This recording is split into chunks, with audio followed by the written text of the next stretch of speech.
Chosen ones, did you know that a lot of the thoughts that comes into your mind does not belong to you? A lot of the thoughts that comes into your mind does not belong to you, chosen ones. And it's not something that is clear and apparent that you will realize in the moment that these are not your thoughts, because hey, you'll say it's my mind, so where or how would other thoughts come into my mind? But I'm here to tell you that a lot of the thoughts that comes into your mind is not yours. When you realize that our existence is based on energy, frequency, and vibration, as Nikola Tesla said, you'll understand that we are more connected than we know or we are willing to accept. We are very connected, and thoughts is really energy. So when a thought comes into your mind or into your consciousness, it will emit as energy. It will go out in the cosmos as energy. So the thoughts that leaves your mind can go into somebody else's mind. And for those who are aware of the Akashic records as well, that holds all information of every soul from they are born until the body dies, and even while these souls incarnates, come back to this dimension. The Akashic records hold those information on these persons, and they are human beings alive that can access the Akashic records, right? But pretty much what I'm saying is that there are thoughts that comes into your mind that does not belong to you. And it happens to me from time to time where I'm boggled down with thoughts and stressing me out and wanting me to do things, not bad things, but especially like, for example, my job. I want to leave my job. And I'm saying that, why am I going to leave my job right now? I don't want to leave my job right now. Yes, I want to eventually, but the thoughts would come on me like it's urgent for me to do this or do that, make some decisions, and then it comes to my conscious awareness that thought is not mine.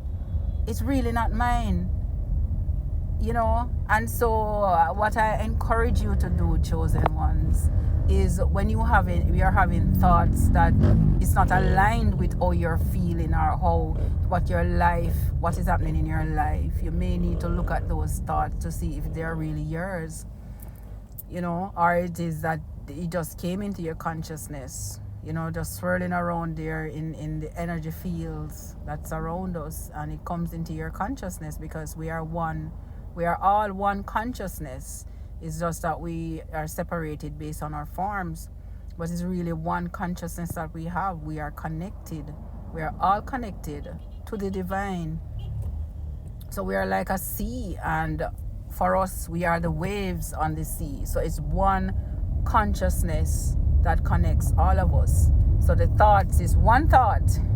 It's just one thought, and we're separated, as I said, based on our forms.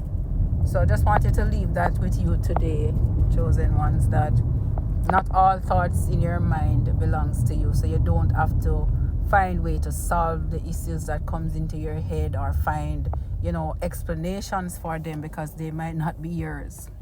And when you reach a stage where you understand yourself to a point where a thought comes in and you're saying, no, this does not belong to me, I'm not feeling what is my mind is telling me, my life does not reflect what my mind is telling me, so this thought could not be mine. And once it comes into your conscious awareness that this thought is not yours, you will see how it slowly disappears. It slowly disappears, and you're back to normal. So just try to know yourself. Just like if you try to eat healthy, when you eat something that goes against you, you can recognize immediately what it was, because you're used to eating healthy. So as chosen ones, you must have certain practices that helps you to identify when things are amiss, when things are not going right. And just as though you learn to quiet your mind or learn to control your thoughts, that is another way as well. When thoughts comes into your mind that does not belong to you, you must be able to recognize them. You may not recognize them in the first instance, so they will take you over and you will start feeling the emotions coming from the thoughts, whether it be a worrying thought or a fearful thought, or makes you anxious. But then when you do the evaluation, you will say, but this is not my thought. I'm not worried about anything. Why am I feeling worried? Why is this thought in my head? And then you'll realize that it's not your thought. And when you realize that it's not your thought, it slowly dissipates and you're back to normal. So over time, when you practice these things, you'll get, it will be, secondary. When a thought take you over and, it first latches onto you and it catches you, yes.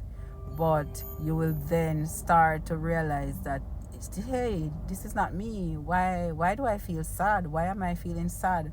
Nothing is happening in my life right now to make me feel sad. So why do I feel like this? You say, oh, that's not my thought. That thought latched onto me from, the energetic field that surrounds me.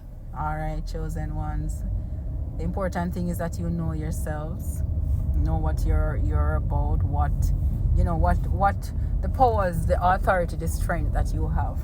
All right, and always remember, you're divinely guided and protected.